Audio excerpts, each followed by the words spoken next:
Okay, welcome back to Who We Needed, a podcast by me, Harrison Davis. And I have to start by saying I say the welcome back very loosely to most of you because since the last time I posted a podcast, a lot more of you had followed along for the journey. So I can't imagine many of you even know I have a podcast. I still get comments on most of my videos saying that I should make a podcast or start a podcast, but I already have one. And this is it. So this is my welcome back or introduction to most of you. I guess I should just share a little bit about what this podcast is. And you might be watching and wondering where I am. And I'm not in a podcast studio or I don't have some big mic or whatever. But how I did the first few episodes of this podcast was exactly like this. Somewhere that I enjoy in nature, or if it's in the comfort of my own front room, or soon to potentially be in my office. I just want to record podcasts when I want to record a podcast, and this is what I'm doing right now. It's not very formal, it's not very professional, some might say, but Who We Needed is a podcast about self-help, self-improvement, and most importantly, mental health. And it's called Who We Needed because when I was at the very start of my own mental health journey, after hitting a little bit of a low, and that is the biggest understatement ever, I hit a very, very low point in my life. I read a quote that said, maybe we become the person that we needed. And I feel like I've kind of become that, or I am becoming that. So it feels fitting for the podcast, Who We Needed. Learning and talking and sharing about lessons that we might have needed back in the day, whether that's last week, last year, 10 years ago, or when we were all young. So yeah, welcome to the podcast. This is not the most formal podcast ever. It will not be how most people think is professional, but that's how I like it. Raw, authentic, organic, I think is what the words they use in the business are. So yeah, I thought today I would start the podcast back up, which is hopefully going to be a weekly podcast most of the time, with a Q&A. And a few weeks ago, I asked questions for this podcast, but I haven't been very well. And my voice still is a little bit recovering, but I didn't feel good to share a podcast where I was all croaky and sniffly and sneezing all the time. So let me just find some questions for you. How did you end up creating this content you do today?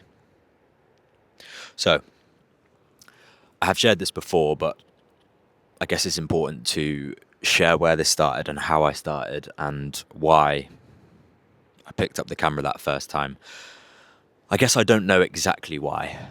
I just felt a need to share a lesson that I had once learned. I think I was sat in my car and I was talking about how things do get better. I set up my phone and I basically just emptied my mind out into a video, and a few people connected with it. A few people said that they resonated and understood. And at that time in my life, I didn't feel like many people understood me. So it felt good to do that. It felt good to share, both for myself and I guess for the people watching. So yeah, I started by just sharing little quotes and lessons that I had learned. And it sort of built into me sharing my story, me posting on Instagram and TikTok about the things I'm going through and learning, the stages of life I'm in, and hoping to help other people with that, really. So I guess as I go through my life, my content changes, the lessons I learn are quite apparent in my videos, whether that's going through a breakup or recently transitioning into a new job, career, or just struggling with certain things in my own head. So I started creating this content randomly because I was inspired by other people sharing their stories. Casey Neistat being a huge inspiration to me when I was younger. I used to watch his daily vlogs all the time, and I guess when I felt the urge to pick up the camera and share my story, people's inspiration just led me to do it. And it wasn't very good to start with, and I'm certainly not making the perfect content at the moment, but I'm learning, and that is all it's really been, is a journey of learning. So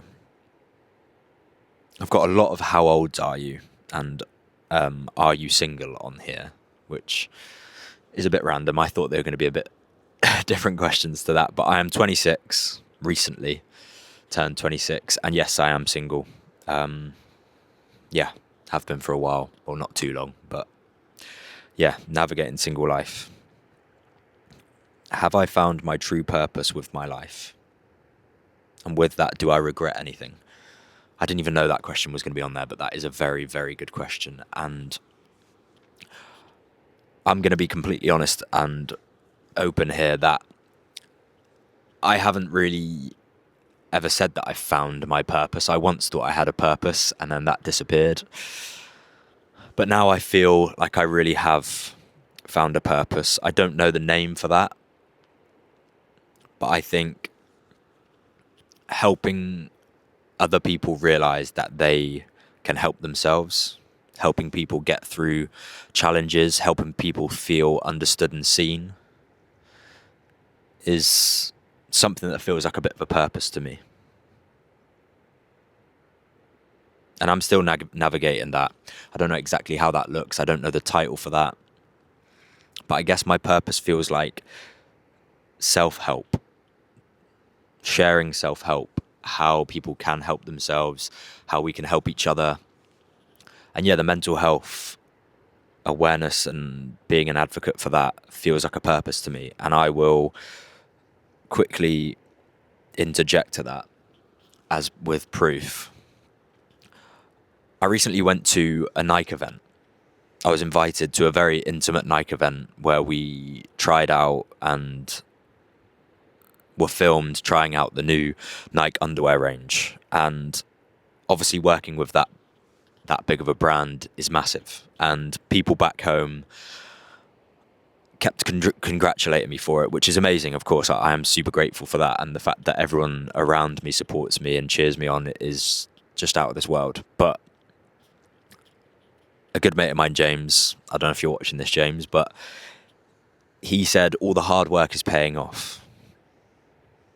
And I guess this is kind of a light bulb moment to me, realizing that maybe I have found my purpose, because none of this really feels like hard work. And I don't know if that's because in my mind, hard work was when I was at football and I was training twice a day and I was working harder than ever. I was sacrificing everything, and everything I did was football. But this doesn't feel like hard work. This feels like a calling to me. And the response I get to some of my videos, I honestly can't quite get my head around sometimes. And the fact I'm in this position now and I'm talking to you here and I get to call this a job just doesn't really feel real. So I guess the point I'm trying to make is that people say that when you find your purpose, the thing that you love, it shouldn't feel like work. And don't get me wrong, I'm sure this will at some point. And there's going to be times where I need to work hard and I'm going to go home and edit this podcast tonight. And I'm probably not going to go sleep until I get it done. And that's hard work, but it doesn't feel like that. This feels like a calling, a purpose, or whatever. So I do feel like I found my purpose. I don't have a title for it. I guess that to me is just connection, helping others, and yeah, seeing how that kind of transpires into life. Whichever way that is, whether it's in person, through content, whether it's inspiring people through my actions. I guess that's it. And on the topic of regrets, I am learning that I don't have too many regrets in the way that I have gone about my life. I might regret some things I've said to people, maybe some actions I've had, because I've not been my because I've not been my best self to help other people previously in my life. And I think we all have that. I have regrets when I argue with my parents when I was younger, or when I used to have a bad habit and that would cause arguments with people I love, whatever it is, things like that. Those little things maybe I do regret. But in terms of the way I've been with my life, chasing a dream that didn't lead to it becoming a success, I don't feel any regret in that. In a broader spectrum, I think everything that I have experienced and been through and tried and failed and succeeded at has led me to this point. And they're all just lessons, and I'm learning that so much. Whether it's a race time that I haven't succeeded at, a PB that I missed, I learn more from that, I move on, and I don't regret stuff. I once thought that I had wasted years of my life, my whole life basically, trying to be a footballer. And now when I navigate through life, I pick up so many things that I realise I learned during that time at football.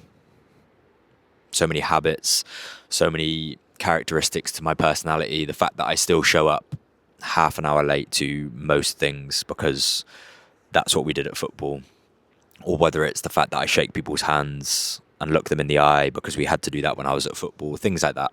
I don't tend to regret the things that have happened in my life like that. Even the bad things I now look at with a positive light, if I'm honest. Oh, this one's fun. First tattoo and favourite tattoo. So, my first tattoo, you won't be able to see here, but it's a tattoo on my wrist. That is, well, it's not the number, it's the words 23. And that is my dad's lucky number. It's my lucky number. It's the number on any of my social media names. And I was living away at the time, dreaming of being a footballer. And I came home, I was freshly 18, and I wanted to get a tattoo. I wanted to get lots of tattoos, which I have done. But I thought, my dad didn't like tattoos. He didn't want me to get any. So I thought, what if the first one I get is my dad's lucky number, to try and sweeten him up? And then I continued to get loads more because I got one from my mum. So I also have a rose on my arm. Not your typical UK tattoo rose. I mean like a full rose. And it says "love you more" down it, but down the side of the rose, because me and my mum used to always text each other that. We still do. I say used to. We just used to do it all the time because I was always away from home.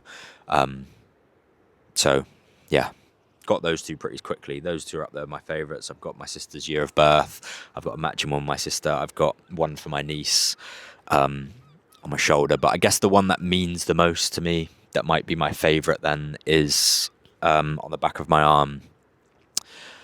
It's some mountains with the sun in behind it, because my favourite quote is that there is more than one route to the top of the mountain.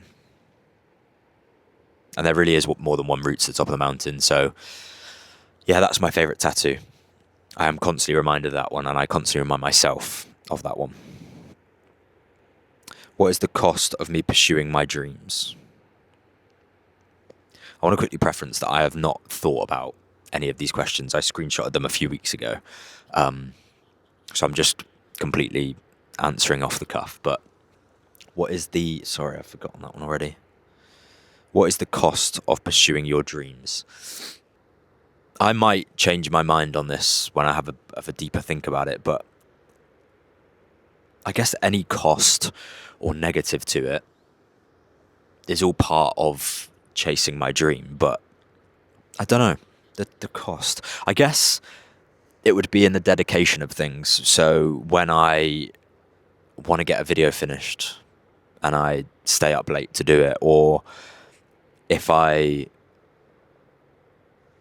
have plans to go out and do something but I miss out because I want to record, or I want to learn, or I'm reading, or I'm listening to a podcast, I guess those could be costs of pursuing my dreams. I guess the cost of pursuing anyone's dream is the fear of failure, the failures themselves, the trip ups, the mistakes, the times that it doesn't quite work out. Those all might be costs, but I think they're all just part of the journey, so they don't really feel like costs. to me. When you're in a moment that is do or die deep within a run, what keeps you from not quitting? So, the hard points of a run. I really enjoy this because for me, any race environment for me with running is completely mental. It's all in my head, is what I tell myself. So I really do believe that our body achieves what our mind believes. If we put in the work, if we give ourselves evidence that we can believe in ourselves, then that will come to fruition within the race, within tough times in life, or whatever it may be. And I will shout out a lot of my people, my running people right now, because I'll be honest, I don't know why I just felt really emotional then. Got a lump in my throat, but I guess they just mean so much to me, these people. But everyone at Run Club, mine and my best friends, Run Club, Actor Running, we have a big community. And when I'm deep in a race, I think about those people. When I start to struggle, I think about showing those people that no matter how hard it gets, we can carry on.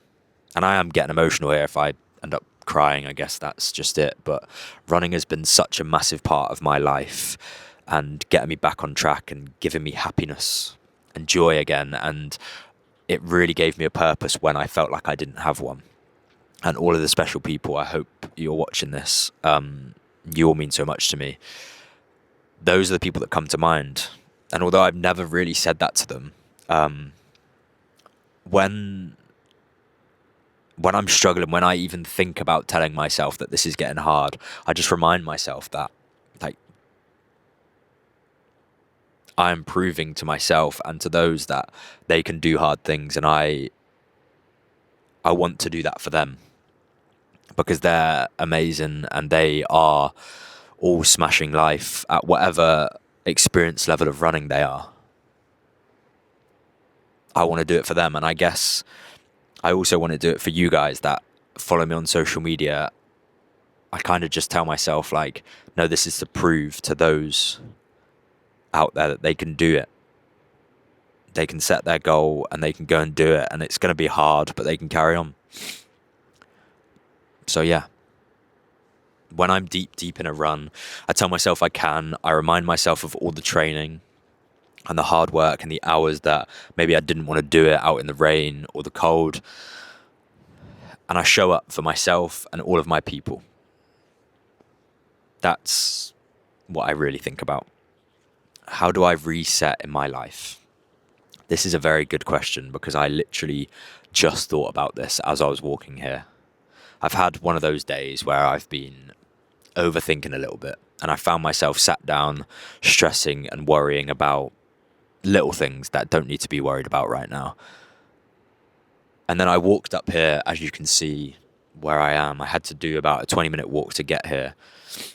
And I was reminded that this is what I needed: to get out, some fresh air, to walk, to look around, to have my phone in my pocket and not really be on it, and just to take everything in. This is how I reset, amongst other things, of course.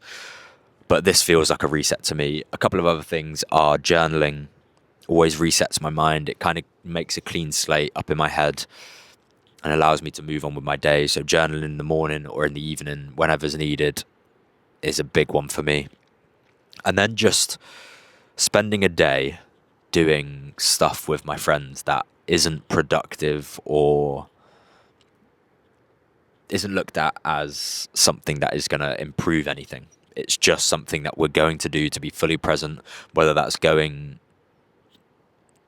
for a walk on the moors like we did the other day, or whether it is just sitting around watching some random YouTube videos and just having a laugh and joke around. That feels like a reset to me. Spending time with family. Spending time with my family. It's been mine and my sister's birthday recently. Those both feel like resets. They kind of ground me, bring me back to me, and remind me of what's important in life, I guess. What makes me happy in life right now? Okay. It's funny because I have really been thinking about this recently because I'm going to make a video about it. probably for tomorrow. I am learning and remembering that there is magic and happiness and joy in so many different things. So the main things that make me happy are my friends, my family, running, experiences, being outside like this, things like that. But I realize that my morning coffee can be happiness. My favorite song coming on shuffle when I'm in the shower is happiness. Dancing around with my friends is happiness. Laughing at a memory that you have is happiness. I recently went for breakfast with my mate, Grave. Hope you're watching this, mate. And we haven't seen each other for a long time. He's been in the forces, I've been doing my stuff, and we just haven't really crossed paths that much. So we went for a coffee and a breakfast, and we laughed about things that we remembered from a while ago. Those times are really happiness to me. And of course it comes and goes, but I'm really learning that we can pick happiness up wherever. I was having a pretty rough day the other day. I was feeling ill. I missed a couple of running sessions. I didn't feel like a great person to be around, in all honesty, in my head. And I needed reminding that someone holding the door open for me, or the barista asking me how my day was, or telling me to have a good day, or anything like that can actually be happiness. So I'm trying to really hold on to those moments and find happiness in those. So, yeah. I've also ran out of questions on the screenshot, which I thought I had loads, but let me just go and find this story a second.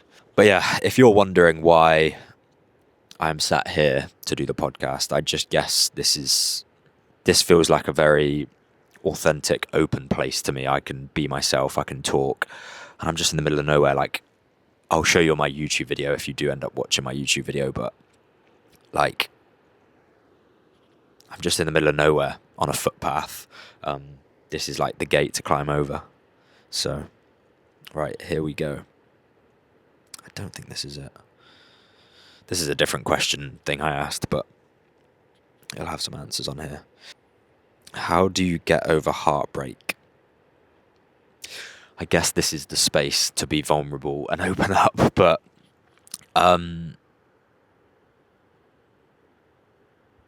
I guess the way that I have got over, or do get over, a heartbreak is to really come back to myself.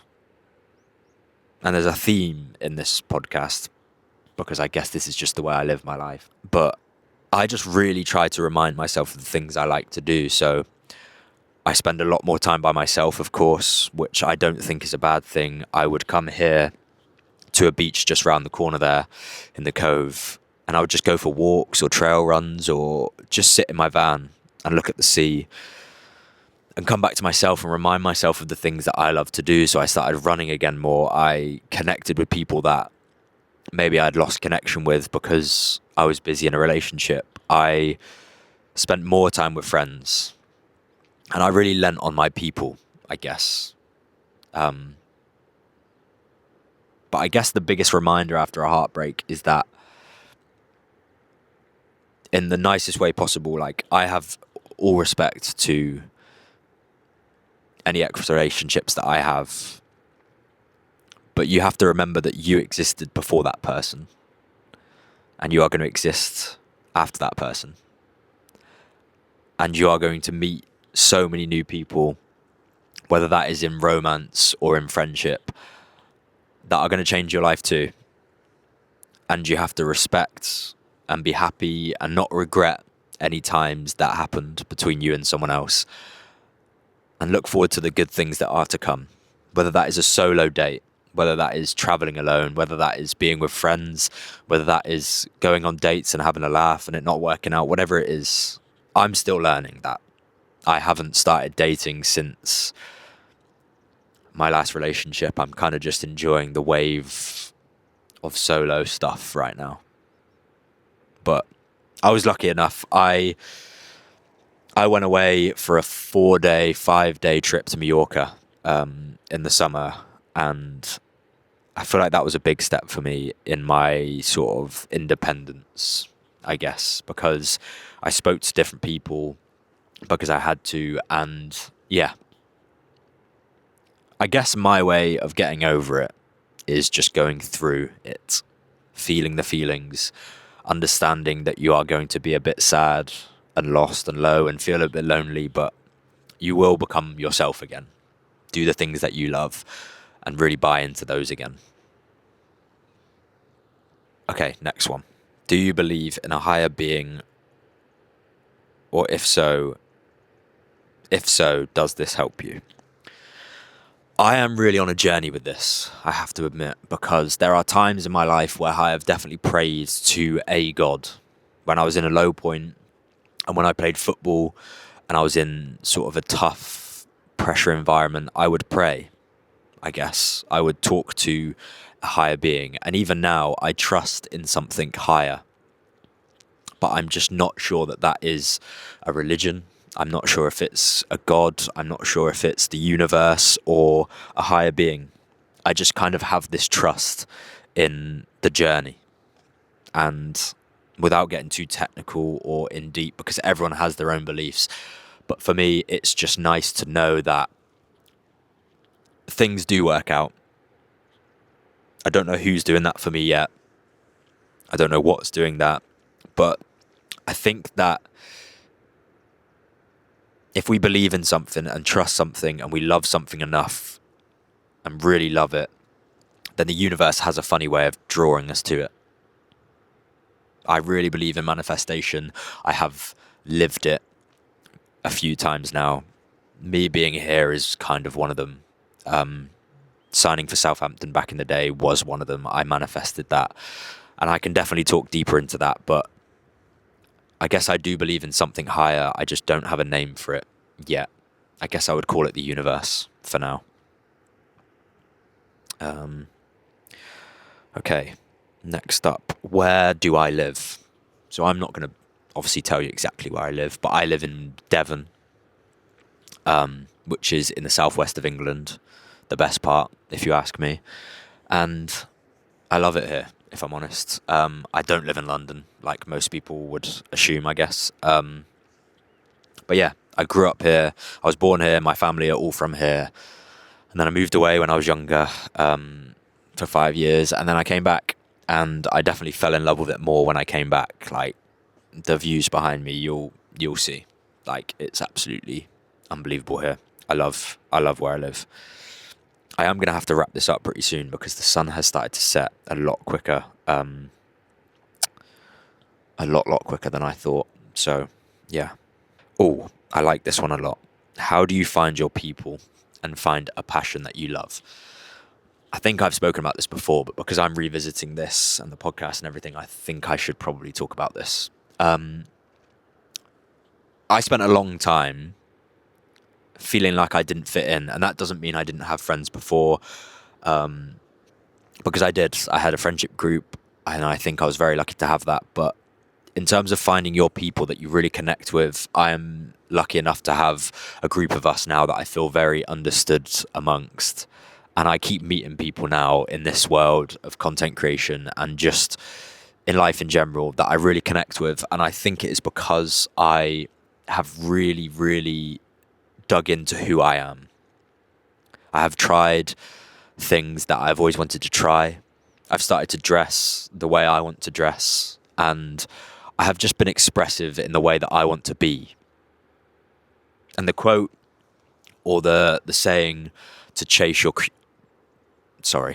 the fact that we should chase our curiosities is something that I tell myself all the time.